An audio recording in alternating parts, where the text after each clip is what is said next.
ये मेरे प्रिय डाली के कबूतरों, आज हिंदी व्याकरण से हमारा मुख्य टॉपिक कारक होगा। दोस्तों हम कारक के बारे में बात करेंगे।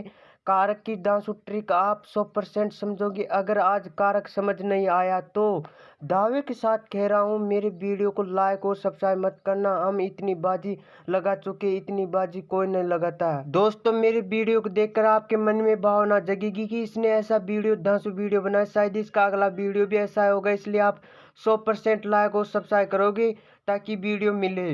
दोस्तों इसके बाद आपको अगली बात और बताएंगे हम।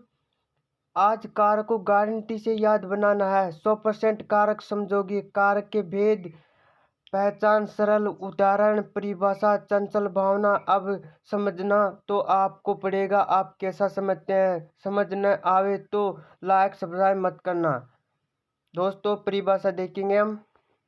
दोस्तों हम सर्वप्रथम कारक की परिभाषा देखेंगे। सर्वप्रथम सरल रूप में संज्ञा या सर्वनाम के जिस रूप से उसका सीधा संबंध क्रिया के साथ ज्ञात वो कारक कहलाता है। जैसे गीता ने दूध पिया, तो दोस्तों गीता ने इसका उदाहरण। अब इसमें देखेंगे कि इसमें गीता कौन है, ने क्या है, दूध क्या है। दोस्तों आपको सरल रूप में बताएंगे, 100% दावे के साथ समझ आएगा।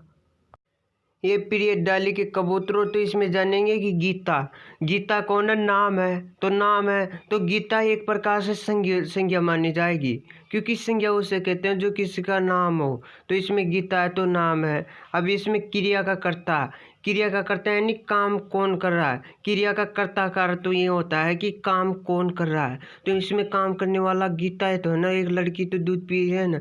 दोस्तों इसमें क्रिया है, लेकिन इसमें अकर्मक क्रिया है।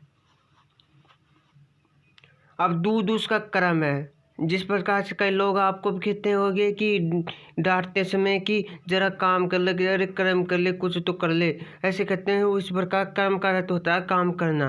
अब गीता कर्ता का कारक है, क्योंकि कर्ता कारक क्यों है। अभी इस प्रकार यह से प्रश्न उठा है कि कर्ता कारक क्यों है, क्योंकि परिभाषा में था कि सर्वनाम और संज्ञा के ज्येष्ठ बाद में जो चिन्ह हो कर्ता कारक होता है। अभी इसमें गीता है, गीता के ज्येष्ठ बाद ने चिन्ह आ रहा है। अब तो इस प्रकार से हम जानेंगे कि इसमें कौन सा कारक है।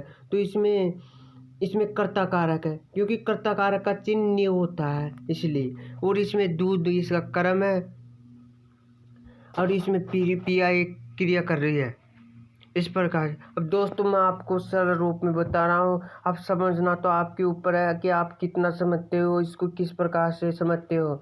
दोस्तों ऐसे कोई भी नहीं बताता है। दोस्तों मैं जो भी वीडियो बताता हूँ ऐसे बताओ। इसलिए दोस्तों वीडियो को लाइक और सब्सक्राइब करना, ताकि आपको ऐसा वीडियो कोई और भी अपने आप आपको आपके मोबाइल तक पहुंच सके और आपके यूट्यूब पे दिखाई दे। इसके बाद देखेंगे हम कारक के विभक्ति चिन्ह। संज्ञा अथवा सर्वनाम शब्दों के बाद ने, को, से के लिए आदि जो चिन्ह कारक विभक्ति कहलाते हैं। यानी कि आपको कारक चिन्हों को ध्यान रखना है। ने, का, को, का, इन चिन्हों का ध्यान रखना है। जब भी परीक्षा में आए तो आप पहचान इनसे करोगे कि ने चिन्ह आएगा। जब आपको पता चल जाएगा आप जानोगे कि यार ने चिन्ह तो कर्ता कारक का था।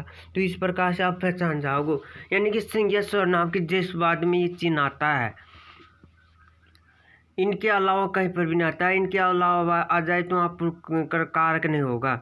यानी कि ज्येष्ठ बाद में हमेशा आपने दिमाग बार बार कह रहा हूँ कि दिमाग में स्थायी रूप से बिठा लेना। अब दोस्तों हम देखेंगे हिंदी में 8 कारक होते हैं। कई बार कन्फ्यूज इस बात से हो जाते हैं आप एग्जाम में कि दोस्तों कारक 8 प्रकार का होता है, आपको ये ध्यान रखना। और समाज 6 प्रकार का है। इस प्रकार आपको याद रखना है, ये याद रखना कि कारक कितने प्रकार का होगा। तो समाज का अपने आप पता पड़ जाए कि समाज 6 प्रकार का होता है, कारक 8 प्रकार का होता है। इस प्रकार दोस्तों परीक्षा में जब भी आए कि कारक कितने प्रकार को, ऑप्शन में 8 पर टिक लगाना, कि ये व्याकरण का नियम है।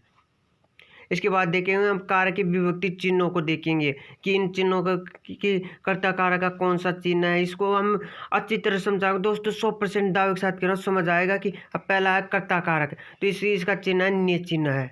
इसके बाद देखेंगे हम कर्म कारक, तो इसका चिन्ह है को, क्या इसका को चिन्ह है। इसके बाद देखेंगे हम करण कारक, तो इसका चिन्ह है से, के साथ, के द्वारा। तो दोस्तों इसके बाद हम चौथे कारक संप्रदान देखेंगे, इसका चिन्ह है के लिए, को। इसके बाद दोस्तों हम 5वां कारक होगा हमारा अपादान, कारक है, क्योंकि पांचवा कौन सा अपादान कारक है। तो दोस्तों इसमें अपादान कारक है तो इसका से चिन्ह है। लेकिन दोस्तों आप कंफ्यूज करण कारण और अपादान कारक में कंफ्यूज 100% हो सकते हैं। वो आपका कंफ्यूज मैं अभी दूर करता हूँ, क्योंकि करण कारक में से चिन्ह है और अपादान कारक में से चिन्ह है। जब अलग होने की बात हो, क्या अलग होने की बात हो, वहाँ पर से चिन्ह हो तो वहाँ पर अपादान मानना। इस प्रकार से पेड़ पेड़ संज्ञा है, पेड़ से पत्ता कर रहा है तो पेड़ के जस्ट बाद में संज्ञा के बाद में से चिन्ह आ रहा है, तो इसका पता पड़ गया कि यहाँ पर कारक है, कारक है। लेकिन यहाँ पर आपको दिमाग लगाना है कि ये अपादान कारक का है समाधान। तो अपादान कारक का पहचान करने की कि पेड़ से पत्ता कर रहा है, तो बात ये थी कि अलग होने पर अपादान कारक है, तो पेड़ से पत्ता अलग हो रहा है और यहाँ पर से चिन्ह का प्रयोग हो तो यहाँ पर अपादान कारक होगा। और जब यहाँ पर पेड़ से अलग होने की बात ना हो और वहाँ पर से चिन्ह हो तो आपको दिमाग लगाना है कि यहाँ पर अलग होने की बात तो हो रही नहीं है, इसलिए यहाँ पर करण कारक होगा। दोस्तों आपको अब मैं इतना समझा रहा हूँ, बार बार आपको हर टॉपिक को मैं खोल खोल के समझा रहा हूँ कि आपके किस प्रकार समझ आएगा वो आपका। दोस्तों साथ के साथ आप अपनी कॉपी में लिखना भी, इसको शायद आप भूल ना सके, और वीडियो को अपने दोस्तों पड़ोसियों के बाद अवश्य शेयर करना। दोस्तों आपके ऊपर है निर्भर। दोस्तों इसके बाद हम संबंध कारक को देखेंगे, तो इसका चिन्ह है का, के, की, यानी कि का से लेकर की तानी। दोस्तों इसके बाद देखेंगे अधिकरण कारक है, तो इसका चिन्ह में पर होता है। दोस्तों इसके बाद हमारा लास्ट एंड कारक कौन सा है, संबोधन कारक। तो दोस्तों संबोधन कारक में आपको सीधे ट्रिक है, इसमें ये चिन्ह आए तो आपको सीधा संबोधन कारक के ऑप्शन पर चिन्हित करना है। दोस्तों ऐसा वीडियो आप आगे पाने के लिए, मान लो ये कारक का वीडियो, तो इसके बाद में प्रत्येक का, संज्ञा का, सर्वनाम, क्रिया का बताऊंगा, तो दोस्तों आपको पता नहीं चलेगा। इसलिए दोस्तों वीडियो को लाइक और सब्सक्राइब करना है, जिससे आप तक ये सूचना पहुंच जाए और आपके बैकग्राउंड में आपको पता भी चल जाएगा। और आपको जब भी यूट्यूब खोलेंगे तो मेरा वीडियो अपने आप आपको दिखाई देगा, जब आपको पता चल जाएगा कि OPY क्लासेज का वीडियो आ चुका है। तो दोस्तों सर्वप्रथम हम कर्ता कारक देखेंगे। कर्ता कारक हमारे सामने आ चुका है, जिस रूप से क्रिया यानी कार्य की करने वाले का बोध होता है वह कर्ता कारक कहलाता है। इसका चिन्ह क्या होता है, विभक्ति चिन्ह नहीं होता है। अब मान लो कर्ता कारक का ये आ चुका है, तो हमारे सामने इसका उदाहरण है कि गीता ने दूध पिया। तो गीता संज्ञा इसके देशपान में नियत चिन्ह आ रहा है, तो हमको पता चल गया कि इसमें कर्ता कारक है। क्योंकि कर्ता कारक इसलिए क्योंकि नियत चिन्ह आ रहा है संज्ञा के देशपान में। तो दोस्तों आपको इस प्रकार पता लगाना है। दोस्तों इसके बाद नेक्स्ट अगला कारक हमारा होगा कर्म कारक है। कर्म कारक हमारे सामने आ चुका है। क्रिया के कार्य का फल जिस पर पड़ता है वह कर्म कारक कहलाता है। तो दोस्तों इसका विभक्ति चिन्ह होता है कर्म कारक का को। तो दोस्तों आपको ट्रिक है, जहाँ पूरा आपको संज्ञा सर्वनाम के जस्ट बाद में को चिन्ह दिखाई दे, आपको को पता चल जाएगा कि यहाँ पर कर्म कारक है। तो दोस्तों उदाहरण, माँ बच्चे को दूध पिला रही है। तो मान लो माँ बच्चे को, अब बच्चे के जस्ट बाद में माँ बच्चे को दूध पिला रही, तो जस्ट बाद में परिभाषा में है कि जस्ट बाद में संज्ञा के जस्ट बाद में कारक चिन्ह होता है, तो इसके जस्ट बाद में कारक को चिन्ह है। इसके बाद दूध पिला रही है, तो दोस्तों इसमें अकर्मक क्रिया है, लेकिन इसमें माँ बच्चे को दूध पिला रही है, तो इसमें को चिन्ह आ गया, इसलिए हम इस चिन्ह से जान जाएंगे कि यह कर्म कारक है। दोस्तों इसके बाद हम करण कारक को देखेंगे। संज्ञा आदि शब्दों के जिस रूप से क्रिया के करने के साधन का बोध हो वह करण कारक कहलाता है, यानी क्रिया में काम करने का जो साधन हो उसे करण कारक कहते हैं। तो दोस्तों आपको इसका चिन्ह पता है कि करण कारक का चिन्ह से भी होता है, के द्वारा होता है। तो जिस प्रकार से हम उदाहरण के तौर पर आपको समझाएंगे। दोस्तों हमारे सामने उदाहरण आ चुका है कि श्याम कलम से लिखता है। तो दोस्तों परिभाषा में ऐसा था कि संज्ञा सर्वनाम के जस्ट बाद में कारक होता है। तो दोस्तों इसमें से चिन्ह आ रहा, तो हम इससे पहचानेंगे इसमें करण कारक है। तो दोस्तों ये पहचानने की सीधी ट्रिक है, आपको मेरे को पता है कि आपको करण कारक समझ आ रहा है। ये पीरियड डाली के कबूतर। इसके बाद हमारा चौथा कारक संप्रदान कारक होगा। इसके बारे में बात करेंगे। संप्रदान कारक का अर्थ है देना, यानी कि कोई भी चीज़ देना, अर्थात कर्ता जिसके लिए कुछ कार्य करता है उस रूप को संप्रदान कारक कहते हैं। दोस्तों इसका चिन्ह है के लिए, क्या इसके इसका चिन्ह है के लिए, यानी कि इसका विभक्ति चिन्ह की बात कर रहा हूँ दोस्तों। के लिए शब्द ये आपको इस कार्य की पहचान है।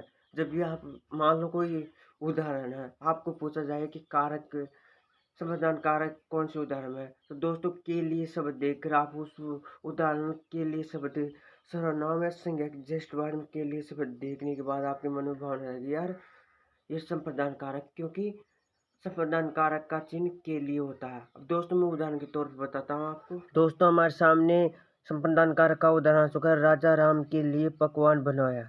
तो दोस्तों अब ये उदाहरण है, तो राम क्या है, संज्ञा है, और प्रश्न में कहता है कि संज्ञा के जस्ट बाद में कारक चिन्ह होता है, तो राम संज्ञा है, तो राम के जस्ट बाद में के लिए चिन्ह आ रहा है, तो हमें पता पड़ गया कि इसमें संप्रदान कारक है।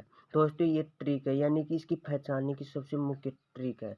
अब दोस्तों आपको इतने सरल रूप में बता रहा हूँ, ऐसे वीडियो बनाने वाला कोई भी नहीं बताता, क्योंकि वो जल्दी जल्दी वीडियो बनाकर लाइक सब्सक्राइब करने के लिए कुछ करता है, लेकिन मैं तो क्या यार समझ आया, ऐसा समझ आया कि लोग बाग ऐसे कहे कि यार वीडियो बनाता अच्छा बनाता है। दोस्तों अपादान कारक हमारे सामने आ चुका है, यानी कि पांचवा कारक हमारा अपादान कारक होगा। संज्ञा की जिस रूप से एक वस्तु या दूसरी से अलग होना पाया जाए वह अपादान कारक कहलाता है। दोस्तों आपको पहले मैं समझाया था कि जहाँ पुर से चिन्ह हो, कारक चिन्ह में भी से चिन्ह होता है, अपादान कारक में से चिन्ह, आप कंफ्यूज हो जाते हैं। इसी तरीके से दोस्तों अपादान कारक में क्या है, से चिन्ह का प्रयोग अपादान कारक में उसमें क्या जिससे अलग ही होता है। अब दोस्तों इसकी पहचान है से, यानी कि इसमें से चिन्ह से तो आप जान जाओ, लेकिन आप अपादान कारक और करण कारक में आप कंफ्यूज हो जाओगे। तो मान लो से चिन्ह, लेकिन आपको ये एक मुख्य बात और देखनी है, वो मैं आपको उदाहरण के तौर पर समझाता हूँ। उदाहरण आ चुका है पेड़ दोस्तों, उदाहरण पेड़ से पत्ता गिरता है, पेड़ से तो उदाहरण तो इसमें चिन्ह दोस्तों करण कारक में से चिन्ह होता है और अपादान कारक में से चिन्ह होता है, इसलिए हम कंफ्यूज हो रहे हैं। तो दोस्तों आपका कंफ्यूज दूर अभी करता हूँ मैं। मान लो पेड़ से पत्ता गिरता है, तो अपादान कारक में कहता है कि अलग होना बताया, जहाँ पर से चिन्ह और अलग होना बताया जैसे अपादान कारक है। अब यहाँ पेड़ से पत्ता गिरता है, यानी पेड़ से पत्ता गिरेगा तो अलग होएगा, तो यहाँ पर पेड़ से पत्ता गिर रहा है और यहाँ पर से चिन्ह है, तो ये अपादान कारक है। दोस्तों आपको इस सटीक ट्रिक बताया हूँ। इसके बाद दोस्तों हम अगला कारक देखेंगे। दोस्तों अगला कारक हमारे सामने संबंध कारक आ चुका है, तो शब्द के जिस रूप से किसी एक वस्तु का दूसरी वस्तु से संबंध प्रकट हो वह संबंध कारक कहलाता है। यानी कि संबंध कारक का विभक्ति चिन्ह होता है, का भी होता है, के भी होता है, की भी होता है, रा भी होता है, रे भी होता है, रे भी होता है। दोस्तों संबंध कारक की पहचान करने की सबसे सटीक ट्रिक है कि इन कारक चिन्हों को आपको याद करना, अपने दिमाग में विस्तार रूप से बिठाना है। तो दोस्तों इसको हम उदाहरण के तौर पर आपको समझाएंगे। दोस्तों हमारे सामने उदाहरण आ चुका है, राम की पुस्तक खो गई। तो दोस्तों इसमें राम क्या, राम संज्ञा जस्ट बाद में की चिन्ह आ रहा है, तो दोस्तों हमने पहचान लिया कि इसमें संबंध कारक है। और दोस्तों इसमें दूसरा तरीका हो रहा है कि इसमें राम की पुस्तक है, यानी कि राम और पुस्तक के बीच में संबंध बताया जा रहा है, क्योंकि राम पुस्तक को पढ़ता है इसलिए उसके बीच में संबंध है। दोस्तों हमारा अगला कारक आ चुका है अधिकरण कारक है। दोस्तों इसको देखते हैं, शब्द के जिस रूप से क्रिया के आधार का बोध होता है उसे अधिकरण कारक कहते हैं। दोस्तों अधिकरण कारक का विभक्ति चिन्ह के बारे में बात करूँ तो में पर एक चिन्ह होते हैं, यानी अधिकरण कारक का चिन्ह आपको अपने दिमाग में विस्तार रूप से बिठाना है कि अधिकरण कारक का एक तो में चिन्ह होता है, दूसरा पर चिन्ह होता है। अब उदाहरण के तौर पर आपको समझाएंगे। दोस्तों हमारे सामने उदाहरण आ चुका है कि मेज पर पुस्तक पड़ी है, तो दोस्तों मेज के जस्ट बाद में चिन्ह है, यानी कि अधिकरण कारक का चिन्ह पर है, तो हमको पता चल गया कि यह अधिकरण कारक है इसमें, इस उदाहरण में। दोस्तों आपको तो इसी कारक में और पर चिन्ह का आपको अपने दिमाग में स्थायी रूप से ध्यान रखना है। दोस्तों इसके बाद हमारा एंड वाला कारक होगा, यानी कि संबोधन कारक। दोस्तों संबोधन कारक हमारे सामने आ चुका है, जिससे किसी को बुलाने अथवा सचेत करने का भाव प्रकट हो उसे संबोधन कारक कहते हैं। संबोधन कारक का कारक चिन्ह होता है, यानी कि ये चिन्ह संबोधन चिन्ह होता है, इस चिन्ह से पहचाना। और सबसे मुख्य बात है आपको इन चिन्हों से पहचान। दोस्तों हमारे सामने चिन्ह आ चुका है ये, ओ, अरे, यानी कि इन चिन्हों को ध्यान रखना और आपको पहली बात तो संबोधन कारक का उदाहरण आएगा तो ये चिन्ह 100% आएगा और आपको पता चल जाएगा कि ये संबोधन कारक है। दोस्तों उदाहरण बताता हूँ अभी आपको। हमारा उदाहरण देखो, हमारे सामने उदाहरण आ चुका है, अरे मोहन इधर आओ। तो दोस्तों इसमें अरे चिन्ह है और इसमें संबोधन चिन्ह, तो हमको पता चल गया कि इसमें संबोधन चिन्ह है, यानी कि संबोधन कारक है। दोस्तों वीडियो कैसा लगा? दोस्तों वीडियो अच्छा लगा तो वीडियो को लाइक करना, शेयर करना और अपने पड़ोसियों दोस्तों का शेयर अवश्य करना। दोस्तों ऐसा